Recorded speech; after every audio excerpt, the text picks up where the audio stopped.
A'udzubillahi minasyaitonirrajim. Bismillahirrahmanirrahim. Alhamdulillah wassalatu wassalamu ala rasulillah. Assalamualaikum, mbokk yi ñu ngi leen di ziara. waaw tey ñu ñëw ànd ak yéen ci masadiru da'awatu xamsatun. mooy doomu adama bi yenn saay muy jànkonte ak ay tolof-tolof ak ay naqar ak ay stress yu dul jeex ci dundam, te bokk na ci yi koy waral cëslaay ba juróom lañu.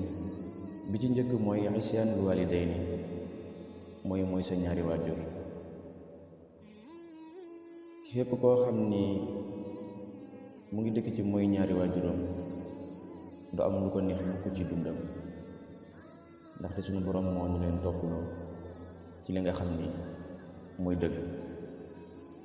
beneen bi ci topp moom mooy al asdiqaau ashu, muy àndandoo bu bon.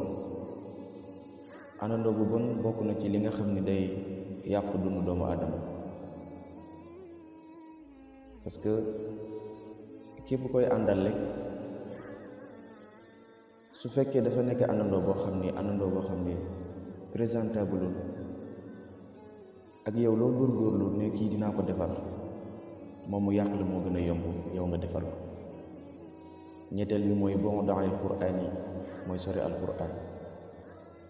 mooy nit koo xam ni foo ko fekk rek maanaam yitteem du alquraan, kooku noonu dina bëri lu muy extréw ci àddunaam, mais pour mu am tamit jàmm ci àddunaam problème lay doon. ñeenteel bi moom mooy bon daal salaati, mooy bàyyi julli. képp koo xam ni rek doo julli, pour nga am xol bu féex wala pour nga am jàmm ci sa àdduna problème lay doon. xëy na bi sallallahu alayhi wa sallam su masaana dem ba affaire yi tàng ba tar day woo Biral ni ko yaa Biral arihni bi salaati, kay bëggal ñu ci julli. bi ko juróomeel moom mooy adamu rida bil qadar, mooy ñàkk a nangu dogal suñu borom subhanahu wa taala. te ñàkk nangu dogal dafay nekk loo xam ne lu diis lay doon,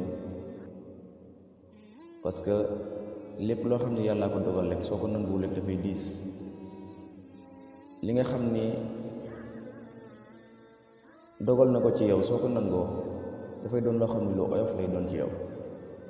kon juróom yi moom mooy juróom yi nga xam ni moom moo ëpp lu muy faral di teg nit ki coono: ñàkk a topp ay waajuram, ak àndandoo yu bon, ak li nga xam ne moom mooy sori alxuraan yitteelu ko, ak li nga xam ne mooy yitteelu julli, xoolul fu ñu koy noddee, xoolul fu jàkk féete wala leneen ak leneen. loolu bokk na ci li indi stress. bu mujj bi moom mooy ñàkk a nangu li nga xam ne mooy dogalu subhanahu wa taala. mbokk yi loolu leen indi lool comme audio bis bi ñu leen di ziara, leen bar àq di leen ñaan loolu fekk leen ci jàmm. asalaamaaleykum wa rahmatullah.